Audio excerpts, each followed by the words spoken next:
Baik, sebelumnya Assalamualaikum warahmatullahi wabarakatuh. Perkenalkan, saya Yunis Jawati dari Prodi Ekonomi Syariah semester 6 reguler dengan NIM 1921175. Dengan adanya video ini bertujuan untuk memenuhi tugas mata kuliah Manajemen Inovasi dan Teknologi yang telah Ibu sampaikan melalui Google Classroom pada hari Senin tanggal 20 Juni 2022. Melalui video ini saya akan memaparkan mengenai perencanaan bisnis yang telah saya buat, yaitu perencanaan bisnis Tadah Bhinneka. Selanjutnya mengenai latar belakang. Latar belakang di sini saya ambil dari jumlah penduduk di Indonesia yang sangat banyak, yaitu sekitar 273,5 juta jiwa yang terbagi dalam lebih dari 1.340 suku bangsa, yang mana pastinya setiap suku bangsa memiliki ciri khas produk mereka masing-masing. Di samping itu, hal yang sangat saya sayangkan yaitu mengenai daya tarik masyarakat Indonesia terhadap produk-produk dalam negeri yang sangat kurang, dan mereka lebih memilih untuk mendominasi kebutuhan mereka dengan barang-barang import atau barang-barang dari luar negeri. Padahal jika masyarakat memilih produk dalam negeri, hal tersebut akan menghemat pengeluaran negara serta mendorong perkembangan industri yang ada dalam Indonesia ini. Mengembangkan kreativitas anak bangsa, membuka lapangan pekerjaan lebih banyak, serta menyejahterakan masyarakat dengan cara menggerakkan roda perekonomian mereka. Oleh sebab itu, sangat disayangkan apabila hal tersebut tidak ditampung dan dipotensikan secara serius oleh negara Indonesia ini. Dari sekian banyak masyarakat yang ada di Indonesia, sudah seharusnya Indonesia itu menjadi negara dengan multiproduksi, bukan multikonsumsi.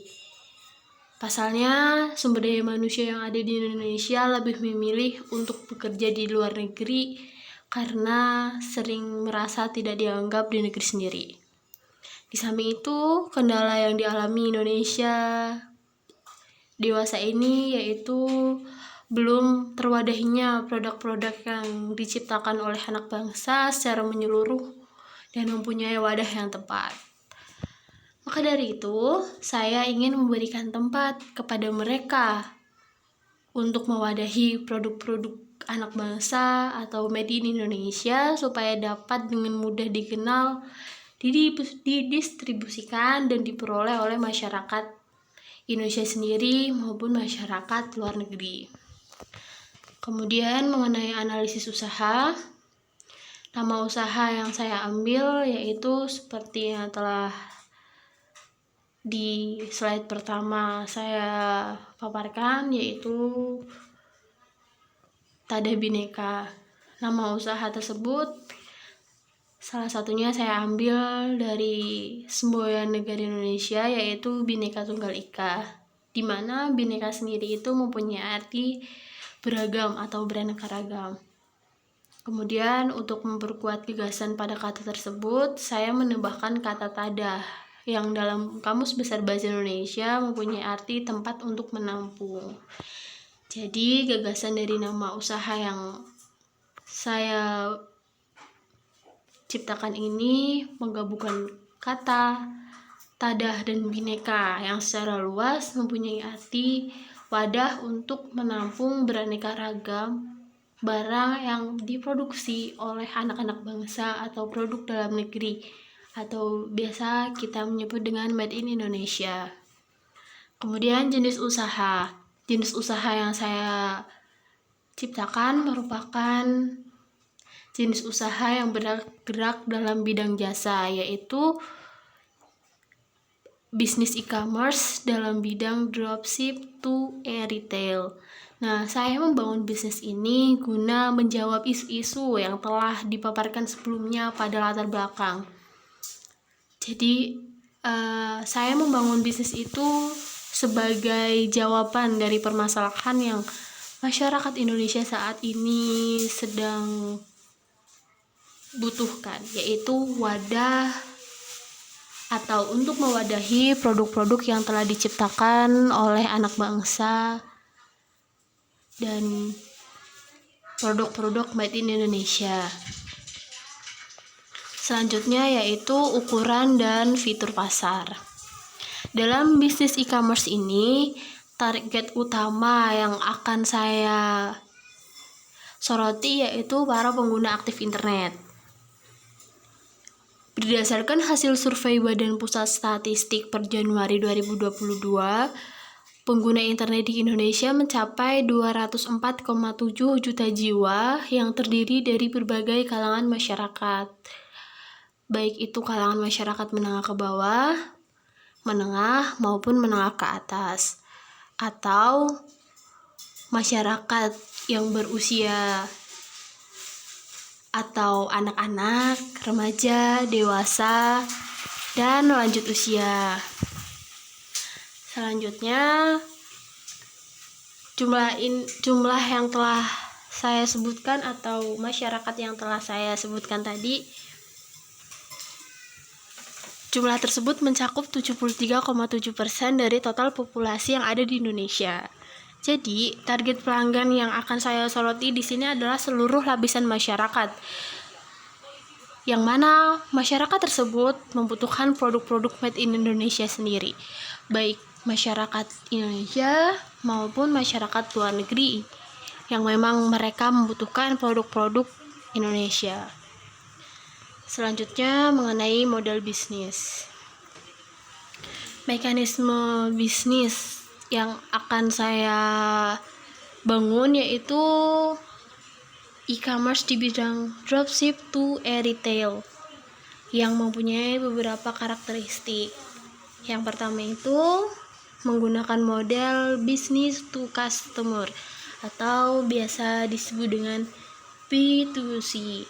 Kemudian dikerjakan melalui digital dan secara online.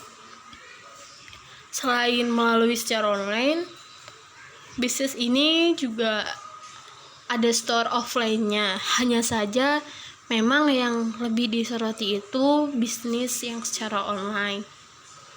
Kemudian yang ketiga itu memberikan garansi pelayanan. Di sini bisnis yang akan saya bangun memberikan garansi pelayanan 3x24 jam. Yang keempat, dapat diakses oleh semua kalangan masyarakat. Karena seperti yang telah saya sebutkan, target bisnis yang akan saya buat yaitu seluruh pengguna aktif internet. Dan yang terakhir, lebih mudah mengenal produk dalam negeri secara lebih detail. Karena bisnis yang akan saya bangun itu untuk mewadahi produk-produk dalam negeri atau made in Indonesia, jadi bisnis ini lebih terperinci atau lebih mendalami mengenai produk-produk dalam negeri atau made in Indonesia. Selanjutnya, keunggulan bisnis yang akan saya bangun. Yang pertama itu mempunyai peluang untuk memulai atau menambahkan startup yang lebih banyak yang ada di Indonesia. Yang kedua itu perluasan pasar yang berlangsung secara cepat karena melalui online. Kemudian yang ketiga, salah satu cara penjualan produk yang cepat dan efektif.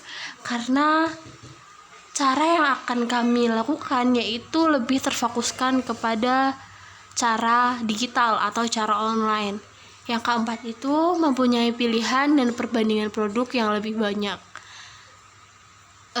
dibandingkan dengan bisnis atau usaha yang lain. Bisnis yang akan saya buat ini lebih terfokus kepada bisnis dengan produk made in Indonesia, sehingga seluruh kebutuhan masyarakat yang berhubungan dengan produk made in Indonesia tersedia di dalam bisnis yang akan saya bangun.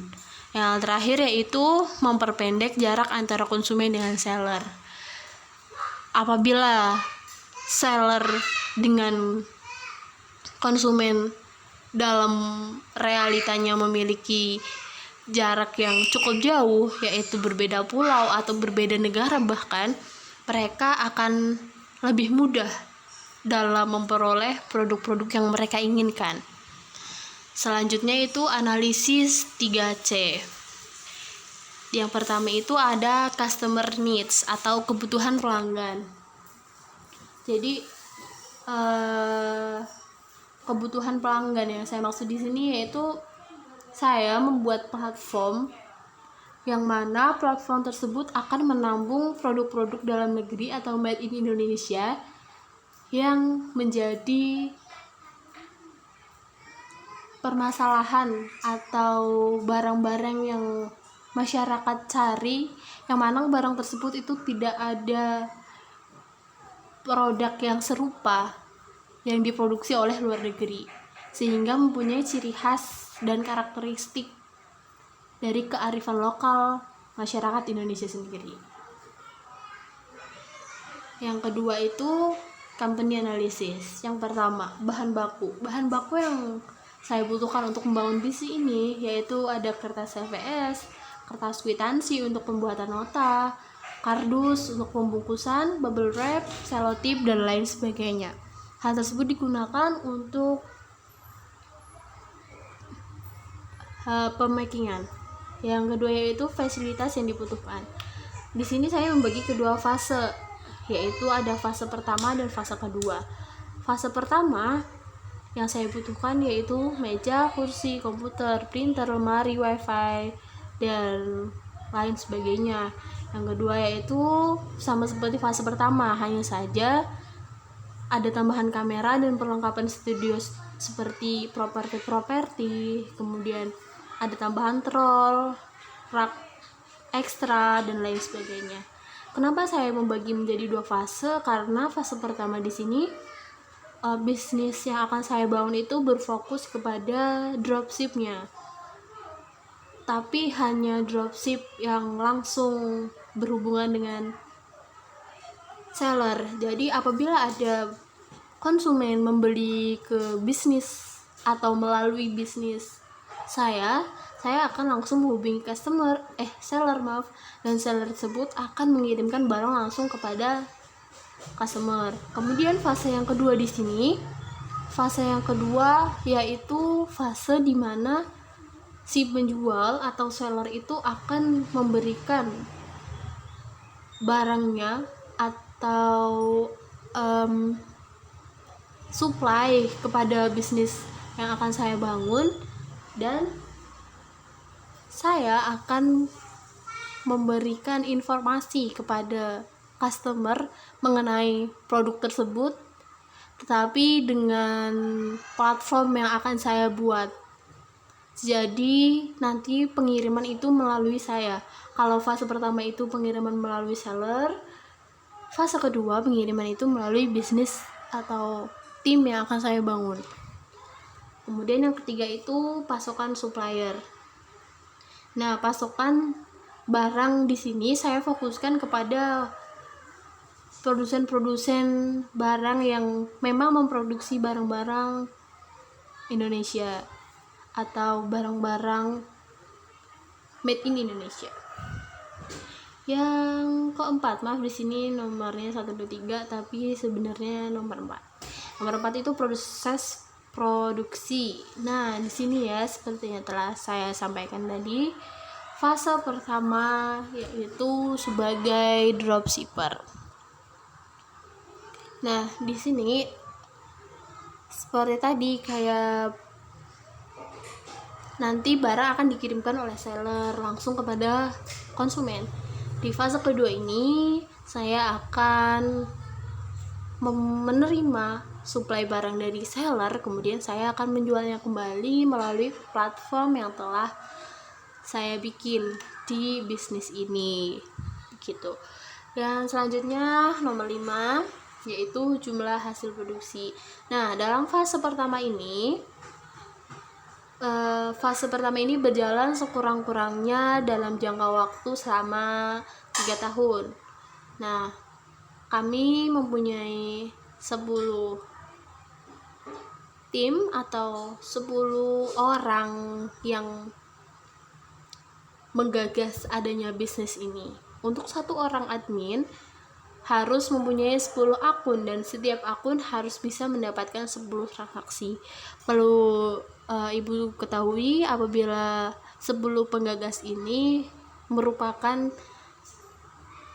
admin yang akan bekerja dalam bisnis yang akan saya bangun ini. Nah, jadi setiap admin dalam kurun waktu 3 tahun akan menyelesaikan sekitar 73.870 transaksi apabila hal di atas terpenuhi. Kemudian yang nomor 3 itu analisis SDM. Nah, dari segi sumber daya manusia, di sini pekerja pertama seperti yang saya sebutkan tadi, yaitu 10 orang penggerak atau penggagas, yang mana mereka merupakan tim pertama dan tidak ada struktural yang spesifik dalam bisnis ini, karena kita semua itu membangun bersama-sama. Kemudian dari 10 orang ini mempunyai skill yang sesuai dalam bidang e-commerce yang akan saya buat ini. Yang analisis 3C yang terakhir yaitu competitor analysis. Oke, dibandingkan dengan bisnis-bisnis yang lain, bisnis yang akan saya buat ini khusus atau berfokus untuk menjual semua kebutuhan yang dibuat atau diproduksi dalam negeri atau karya anak bangsa, atau yang biasa kita sebut sebagai made in Indonesia saja. Jadi selain barang-barang produk dalam negeri, kami tidak menyediakan barang tersebut. Sumber daya manajemen internal. Nah, Tadah Bhinneka ini merupakan bisnis jasa di bidang dropship to retail seperti yang telah saya sampaikan di awal sebelumnya, yang mana pergerakan bisnis ini dibagi menjadi 2 fase. Fase yang pertama dropship dan fase kedua retail. Nah, saya jelaskan kembali, dropship itu pengguna atau customer menghubungi bisnis atau admin yang ada di usaha saya, di bisnis saya. Kemudian admin akan menyalurkan ke seller dan seller akan mengirimkan barang kepada customer. Nah, kalau retail, nanti seller itu akan mensuplai barang produk mereka kepada usaha kami, kemudian admin akan mempromosikan barang mereka, memfoto, memposting, dan segala macam. Kemudian ada customer yang tertarik kepada produk tersebut, customer akan menghubungi admin dan admin akan mengirimkan kepada customer tersebut, seperti itu. Kemudian target pelanggan. Yang pertama, masyarakat Indonesia. Dari presentase 73,7% yang telah saya sebutkan tadi, pengguna internet itu mencakup berbagai kalangan. Yang pertama, contohnya itu di usia 8-12 tahun. Nah, ciri-ciri dari usia 8-12 tahun itu, mereka merupakan anak-anak di bangku sekolah menengah, di sekolah dasar ya, di SD. Mereka masih bergantung pada orang tua dan mereka cenderung menggunakan internet itu untuk bermain game atau hanya untuk bersenang-senang saja. Kemudian usia 12-15 tahun. Di Indonesia umur 12-15 tahun itu anak di bangku SMP ya, sekolah menengah. dan mereka itu dominan sudah terpengaruh dengan pergaulan. Jadi mereka itu menggunakan internet hanya untuk main game dan bersosial media. Selanjutnya usia 15-19 tahun. Di Indonesia, umur 15-19 tahun itu mempunyai ciri-ciri anak yang memang rata-rata itu sudah mengenyam bangku sekolah menengah atas atau SMA sederajat. Mereka itu mulai mengikuti perkembangan zaman. Mereka sudah mengetahui tren mode, mungkin brand, dan mereka itu menggunakan internet untuk seperti main game, sosial media, kemudian untuk berbelanja, e-commerce itu ya, dan untuk belajar. Selanjutnya usia 19-39 tahun. Di usia ini, masyarakat Indonesia merupakan masyarakat yang terdiri dari kalangan mahasiswa dan pekerja. Mereka itu menggunakan game untuk belajar, bersosial media, mengupdate informasi-informasi, atau bekerja. Bahkan sekarang di 2 tahun kemarin itu mereka bekerja melalui rumah, work from home, dan mereka menggunakan internet untuk mengakses pekerjaan mereka. Selain itu, di usia 19-39 tahun, masyarakat Indonesia sangat banyak menggunakan internet untuk berbelanja online. Dan mereka itu cenderung menggunakan internet itu untuk hal-hal yang produktif. Yang terakhir yaitu usia 39 sampai lanjut usia. Di Indonesia, umur 39 sampai lanjut usia itu merupakan pekerja yang sudah lama ataupun bisa berasal dari kalangan pensiunan ya. Mereka itu mengakses internet seperti untuk bersosial media, mengupdate informasi terkini, dan untuk bekerja tentunya. Nah, dari hasil survei tersebut ada juga dari wisatawan asing. Menurut Badan Pusat Statistik, jumlah wisatawan mancanegara yang mengunjungi Indonesia itu semakin tahun semakin meningkat. Dari survei tersebut, wisatawan itu banyak mencari tempat-tempat yang menyediakan barang-barang produksi dari Indonesia, dan mereka itu mencari barang-barang yang berciri khas dari daerah yang mereka kunjungi, baik itu barang-barang yang modern maupun yang tradisional. Dari survei tersebut, potensi yang bisa dijadikan sasaran bisnis ini yaitu usia 15 sampai lanjut usia, karena penggunaan internet mereka yang cenderung lebih produktif dibandingkan dengan masyarakat yang berusia di bawah 15 tahun.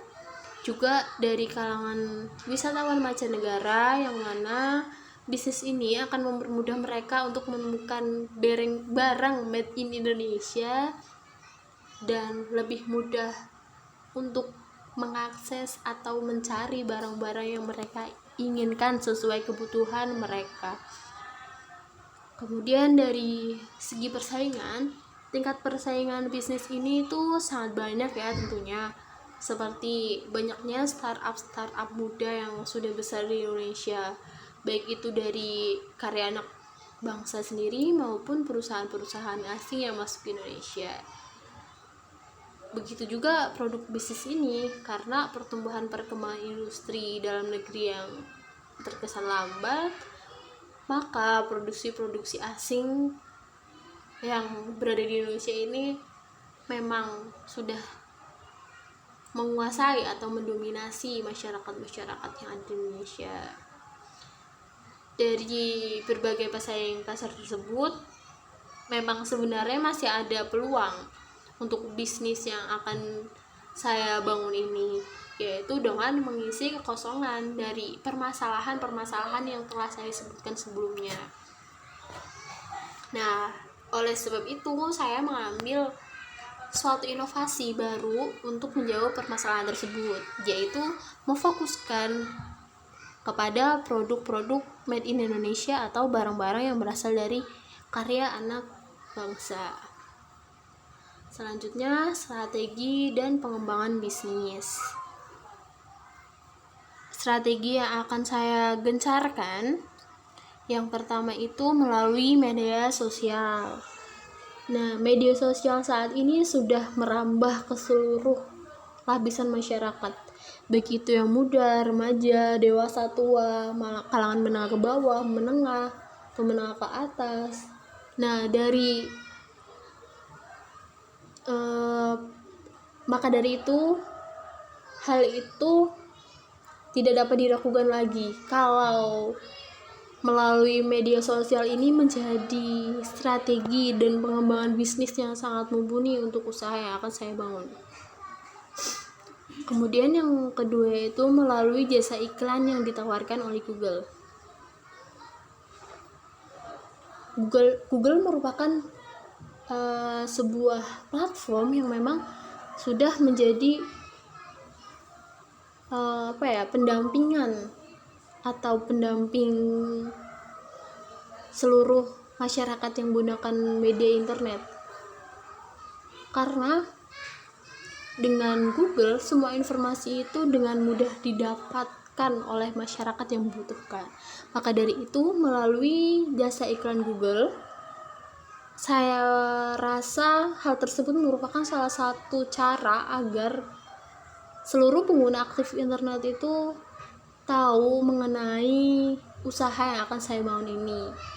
Yang ketiga itu bekerja sama dengan gerakan Beli Indonesia. Nah, perlu diketahui gerakan Beli Indonesia itu merupakan gerakan yang mempunyai semboyan Bela Indonesia, Beli Indonesia. Nah, gerakan Bela Indonesia ini telah menjerumus ke berbagai lapisan masyarakat.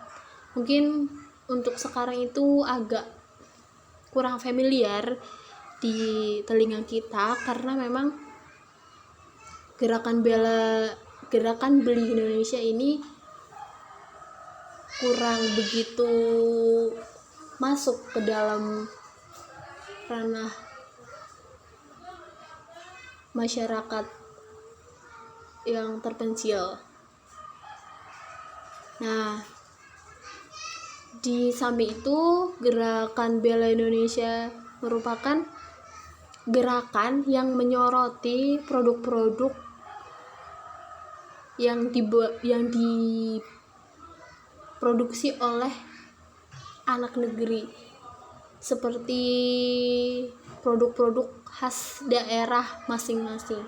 Untuk itu, apabila saya bekerja sama dengan gerakan Beli Indonesia ini, salah satu keuntungan yang akan saya dapatkan yaitu setiap event yang gerakan Beli Indonesia ini bikin atau buat, usaha saya itu akan mendapatkan kesempatan untuk dipromosikan di event tersebut. Yang keempat itu melalui brosur dan stiker. Nah, media promosi konvensional yang seperti ini menurut saya masih layak dan bisa dibilang jitu untuk strategi bisnis yang akan saya bangun, karena penyebaran brosur ini saya lakukan setiap ada event-event, dan stiker ini akan saya berikan kepada mereka setiap kali mereka membeli melalui jasa usaha yang akan saya bangun. Yang kelima yaitu bekerja sama dengan instansi permintaan. Yang kelima melalui spanduk. Nah, promosi melalui spanduk ini salah satunya menjadi daya tarik tersendiri untuk memikat konsumen ya, karena penyebaran spanduk bisa dilakukan di tempat-tempat keramaian dan menghemat biaya karena tidak perlu menambah atau berulang-ulang membuat spanduk yang sama, di tempat yang sama juga. Yang terakhir itu bekerja sama dengan instansi pemerintah. Nah, bekerja sama di sini yang saya maksud itu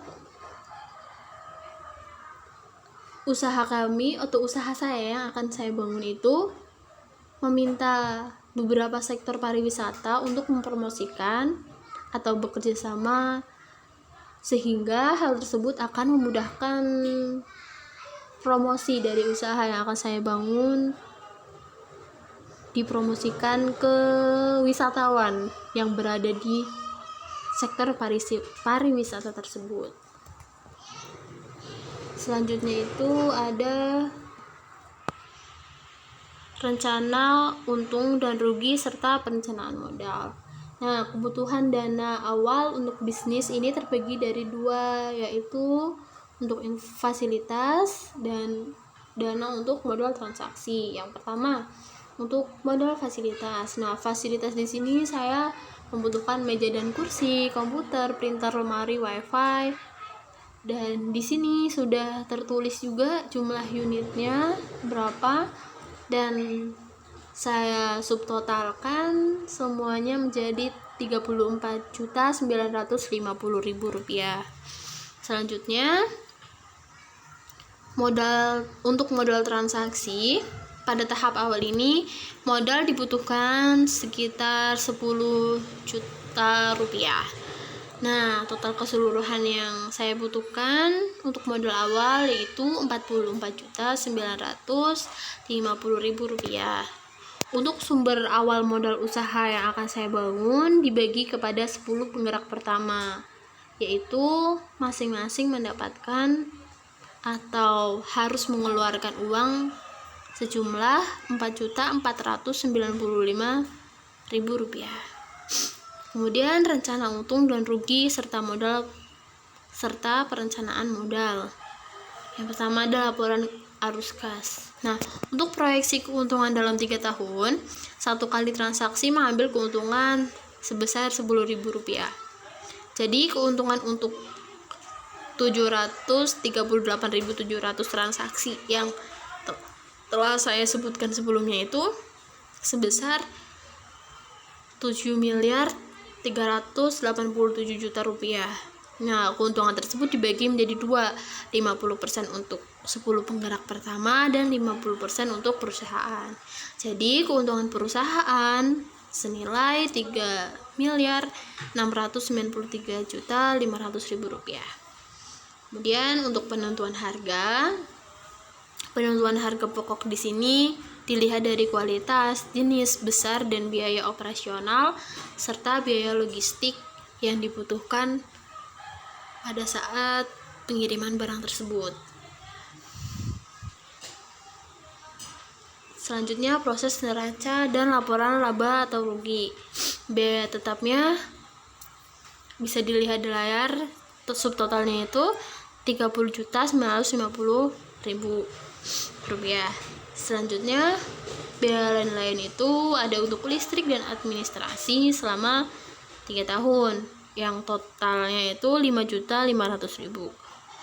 Jadi total pengeluaran semuanya dijumlah dari Rp34.950.000 ditambah Rp5.500.000 menjadi Rp40.450.000. Selanjutnya ada pendapatan. Nah, pendapatan di sini untuk penghasilan dropship selama 3 tahun itu Rp7.387.000 dan dibagi menjadi 50% untuk 10 penggerak pertama dan 10% untuk perusahaan. Total pendapatan bersih menjadi Rp3.693.500.000. Kemudian proyeksi laba ruginya, total pendapatan itu Rp3.693.500 dikurangi total pengeluaran senilai Rp40.450.000.